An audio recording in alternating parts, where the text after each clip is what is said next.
파월의 경고 금리 인하, 과속 스캔들이 될까? 제롬 파월 미국 연준 의장이 던진 메시지는 명료했습니다. 기준금리를 너무 공격적으로 인하하면 그동안 힘겹게 쌓아올린 인플레이션 억제 노력에 찬물을 끼얹을 수 있다. 이 한마디는 단순한 경고를 넘어 현 경제 상황의 복잡성과 미래 예측의 어려움을 여실히 드러냅니다. 마치 운전자가 급커브 길에서 속도를 줄이듯 연준은 인플레이션이라는 과속을 막기 위해 브레이크를 밟아왔습니다. 그런데 이제 슬슬 엑셀에 발을 올리려는 순간 파월은 속도 조절의 중요성을 강조하고 있는 것입니다. 인플레이션과의 숨막히는 사투. 파월의 경고를 이해하려면 먼저 지난 몇 년간 미국 경제가 겪은 인플레이션 대란을 되짚어봐야 합니다. 코로나19 팬데믹 이후 전 세계적인 공급망 혼란과 막대한 경기 부양책이 맞물리면서 물가는 걷잡을 수 없이 치솟았습니다. 마치 뜨겁게 달궈진 주전자의 증기가 뿜어져 나오듯 소비 심리는 폭발했고 이는 고스란히 물가 상승으로 이어졌습니다. 연준은 이 불길을 잡기 위해 1980년대 이후 유례없는 속도로 기준금리를 인상했습니다. 마치 산불을 진화하듯 연준은 매파적 기조를 유지하며 금리 인상이라는 물대포를 쏘아댔습니다. 금리가 오르면 기업들은 투자를 망설이고 소비자들은 대출을 꺼리게 됩니다. 시중에 풀린 돈이 줄어들면서 경제 활동은 둔화하고 자연스럽게 물가는 안정되는 효과를 기대한 것입니다. 실제로 이 전략은 효과를 보였고 인플레이션은 정점을 찍고 서서히 꺾이기 시작했습니다. 착시 현상인가 실제 하락인가? 하지만 문제는 여기서부터 시작됩니다. 인플레이션 지표가 둔화세를 보이자 시장은 이제 금리 인하의 시대가 온다 며 환호했습니다. 주식시장은 상승세를 탔고 부동산 시장은 다시 활기를 띠기 시작했습니다. 마치 마라톤 선수가 결승선을 눈앞에 두고 스퍼트를 올리듯 시장 참여자들은 금리 인하에 대한 기대감에 부풀었습니다. 그러나 파월은 이 뜨거운 분위기에 찬물을 끼얹었습니다. 그는 인플레이션 지표의 둔화가 착시 현상일 수 있다고 경고했습니다. 특히 근원 물가는 여전히 높은 수준을 유지하고 있다는 점을 지적했습니다. 근원 물가는 에너지나 식품처럼 변동성이 큰 품목을 제외한 물가 지표로 경제의 본질적인 물가 압력을 나타내는 중요한 지표입니다.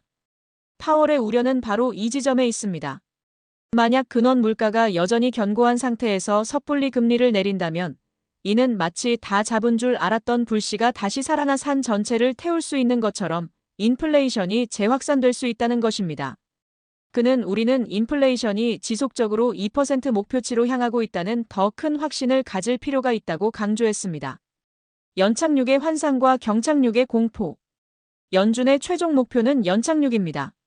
이는 인플레이션은 잡으면서도 경기 침체를 피하고 경제를 부드럽게 착륙시키는 것을 의미합니다. 하지만 파월의 이번 발언은 너무 빠른 금리 인하가 오히려 경착륙을 유발할 수 있다는 경고로도 해석됩니다.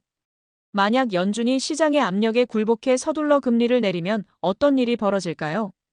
소비심리 재점화, 낮은 금리로 대출을 받기 쉬워지면서 소비가 폭발적으로 증가할 수 있습니다. 이는 물가 상승을 다시 부추길 수 있습니다.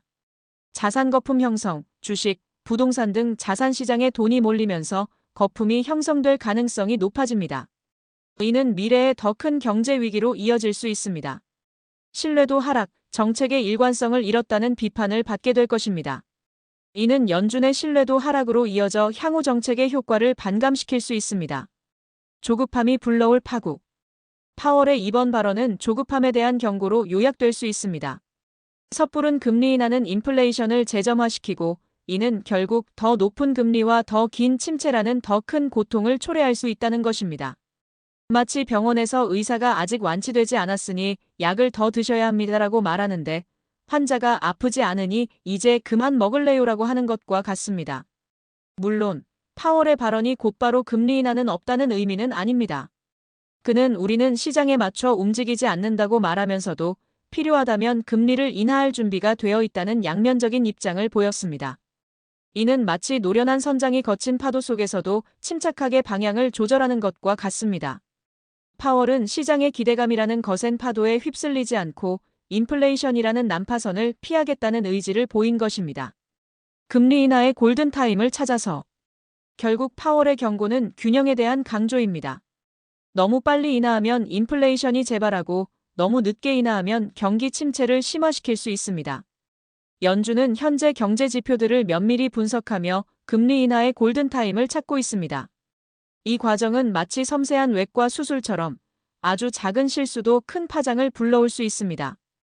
파월의 발언은 투자자와 정책 결정자 모두에게 중요한 시사점을 던집니다. 인내심과 신중함의 가치를 상기시키며 단기적인 기대감에 휩쓸리지 않고 장기적인 경제 안정을 추구해야 한다는 것입니다. 금리 인하의 과속 스캔들은 일어나지 않을 것입니다. 연준은 안전 운전을 선택할 것이기 때문입니다.